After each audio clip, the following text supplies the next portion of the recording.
गुरुर्देव महेश्वर गुरु साक्षात्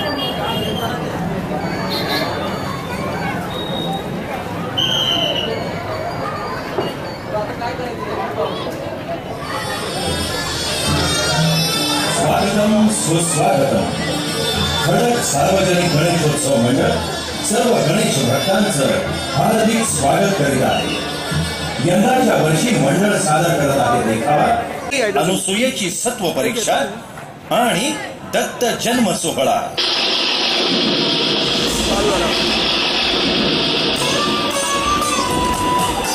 सिद्धी प्राप्त महर्षी अत्रि ऋषींची पत्नी अनुसूया आणि तिची त्रिभुवनात पसरलेली कीर्ती ब्रह्मा विष्णू महेश यांच्या पत्नींच्या कानी घालण्यासाठी नारद मुनी घाईघाईनं लक्ष्मी पार्वती आणि सरस्वतींची भेट घेतात. नारायण नारायण. प्रणाम मातांनो. प्रणाम. मुनिवर, अशा सुप्रभाती इतक्या घाईघाईने कुठे निघाला? काही बातमी? नारायण नारायण. मातांनो, भूलोकात बाहुरगडी अत्रि ऋषींची पत्नी अनुसूया हिच्या पातिव्रत्याची कीर्ती साऱ्या त्रिखंडात पसरली आहे. पतिनिष्ठा आतिथ्यशीलतेत तिच्यापेक्षा श्रेष्ठ तीच. नारायण नारायण. काय?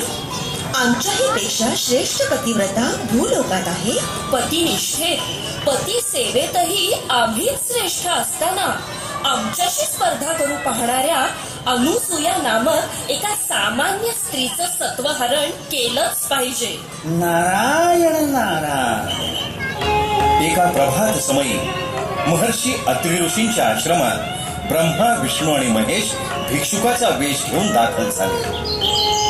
अनुसूया, तुझ्या आतिथ्यशीलतेची कीर्ती ऐकून आम्ही भिक्षुक तुझ्याकडे भोजनाला आलो आहोत. तुझ्या आश्रमातून उपाशी पोटी कोणीच जात नाही असं ऐकलं आहे. आम्हाला भोजन वाढ. महाराज, अतिथी देवो भव ही आपली संस्कृती आहे. दारी आलेल्या माणसालाच काय, पण मुक्या प्राण्याला देखील आपण उपाशी पाठवत नाही. हा आपला धर्म आहे. तेव्हा आपण भोजन करूनच जावं अशी माझी नम्र विनंती आहे. हो, पण आमच्या 3 अटी आहेत. आम्ही परान्न घेत नाही.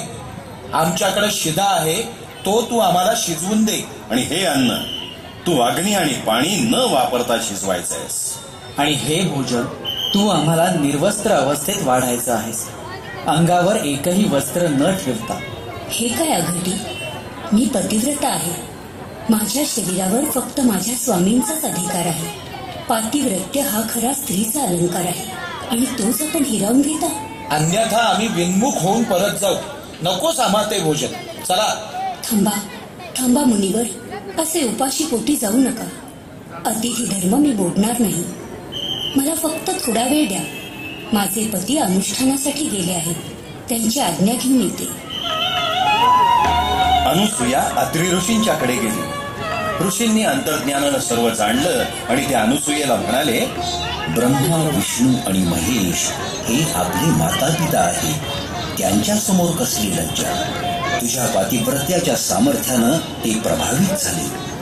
म्हणूनच तुझी सत्व परीक्षा पाहण्यासाठी साक्षात ब्रह्मा विष्णू आणि महेश इथे आले आहेत.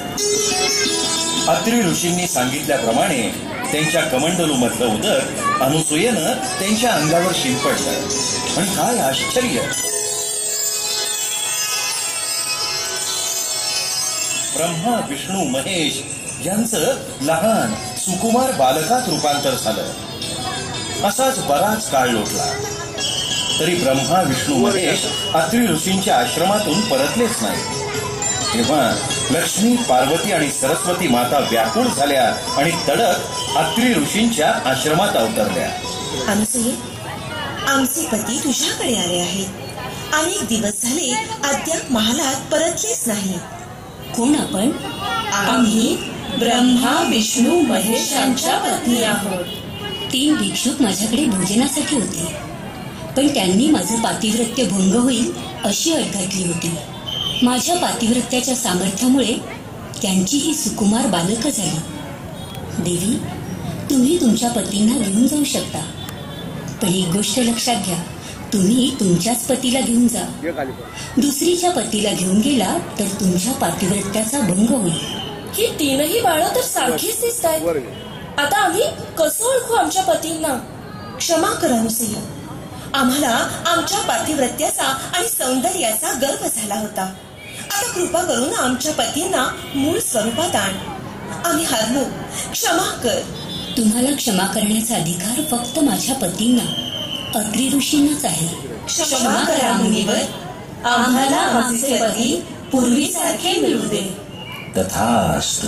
गुरुर्ब्रह्मा गुरुर्विष्णू गुरुर्देव महेश्वर गुरु साक्षात् परब्रह्म तस्मै श्री गुरुवे नमः. आम्ही तुमच्या तपावर प्रसन्न आहोत. हवा तो वर मागा मुनिवर. महाराज, आम्ही निपुत्रिक आहोत, तेव्हा आपण पुत्ररूपाने माझ्याजवळ राहावं अशी इच्छा आहे. अनसुया, या 3 बालकांमध्ये ब्रह्मा, विष्णू आणि महेश यांचे दिव्य अंश आहे.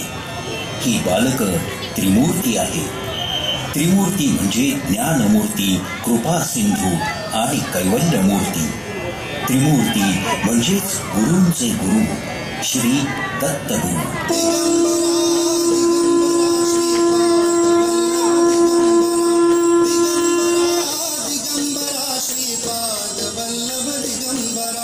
मंडळानं सादर केला देखावा सती अनुसूयेची सत्व परीक्षा आणि दत्तजन्म सोहळा.